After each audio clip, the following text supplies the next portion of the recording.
નમસ્તે દર્શક મિત્રો, હું છું અરવિંદ સ્વામી અને આપ જોઈ રહ્યા છો કાન ખોલ કે સ્વામી ન્યૂઝ ચેનલ. આ એપિસોડમાં આપણે વાત કરીશું દિલ્હીમાં રેલવે સ્ટેશન ઉપર થયેલી ધમાલ વિશે. આમ તો અત્યારે હિન્દુસ્તાનના દરેક રેલવે સ્ટેશન ભરચક ભીડથી ભરેલા છે, પરંતુ ગઈકાલે રાત્રે 10 વાગ્યાની આસપાસ દિલ્હી રેલવે સ્ટેશન ઉપર જે લોકો કુંભ મેળામાં જવા માગતા હતા, એટલે કે પ્રયાગરાજ જવા માગતા હતા, એવા હજારો મુસાફરોનો ધસારો એકસાથે વધી ગયો. 12 નંબરનું ત્યાં પ્લેટફોર્મ હતું અને એ જે ભાગદોડ મચી એમાં સત્તાવાર રીતે 18 લોકોના મોત થયા અને 25-30 જેટલા શ્રદ્ધાળુઓ છે એ ઘાયલ થયા, જે અત્યારે દિલ્હીની હોસ્પિટલમાં સારવાર લઈ રહ્યા છે.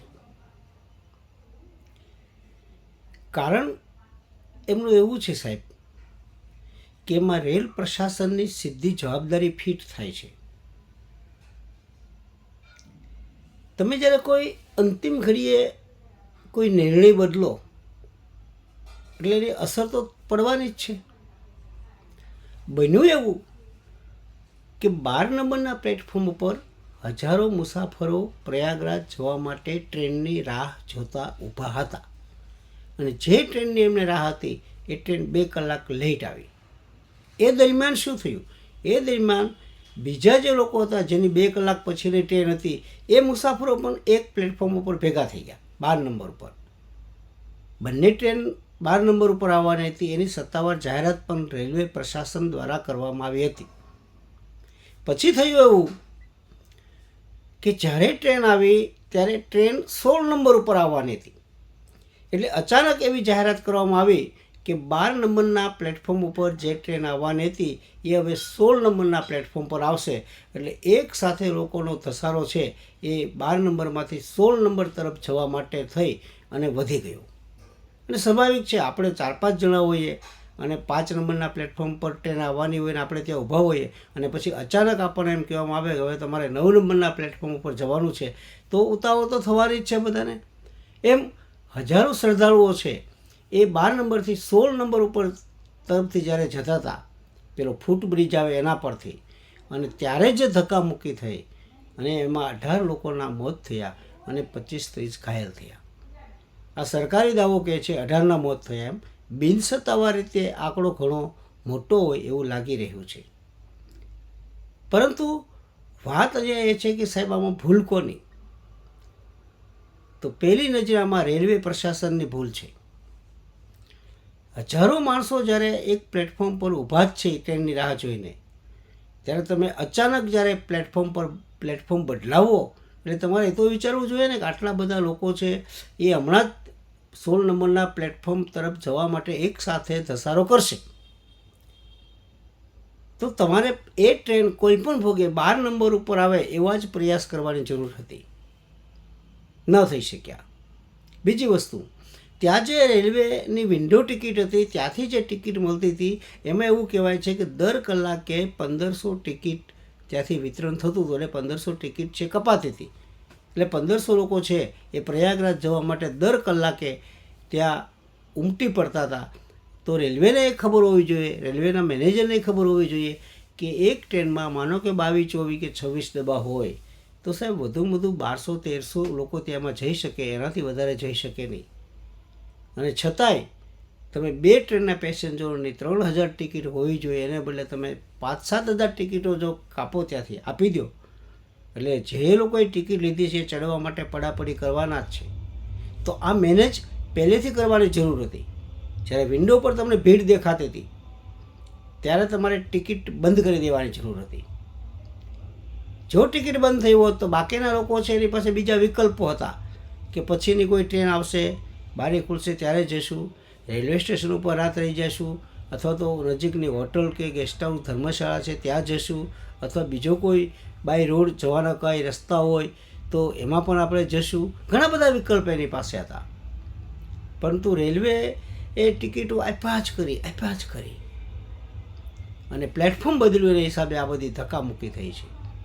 તો એના માટે પહેલી જવાબદારી છે એ રેલવે પ્રશાસનની છે. અને આ વખતે તમે જુઓ, આવો જ બનાવ પટનામાં બન્યો. પટનામાં ભલે કોઈના મોત નથી થયા, પરંતુ ધક્કામુક્કી એવી થઈ સાહેબ કે તમારી પાસે ટિકિટ હોય ને તમે ચડી ન શકો. અને આવા તો અસંખ્ય, દરેક ટ્રેનમાં આ પરિસ્થિતિ હતી. દરેક ટ્રેનમાં તમારી પાસે એસીની ટિકિટ હોય સાહેબ, તો તમને એસીના કોચની અંદર તમે જઈ જ ન શકો. બીજા લોકો ઘૂસી ગયા હોય ટિકિટ વગરના, અથવા સામાન્ય ટિકિટ હોય, જનરલની ટિકિટ, અને એસીના ડબ્બામાં એ લોકો બેસી ગયા હોય. ક્યાંય તમને આરપીએફનો જવાન જોવા ન મળે કોઈ જગ્યાએ. આરપીએફે જે બંદોબસ્ત રાખવો જોઈએ પબ્લિકને મેન્ટેન કરવા માટે, એ કોઈ જગ્યાએ રાખવામાં નહોતો આવ્યો.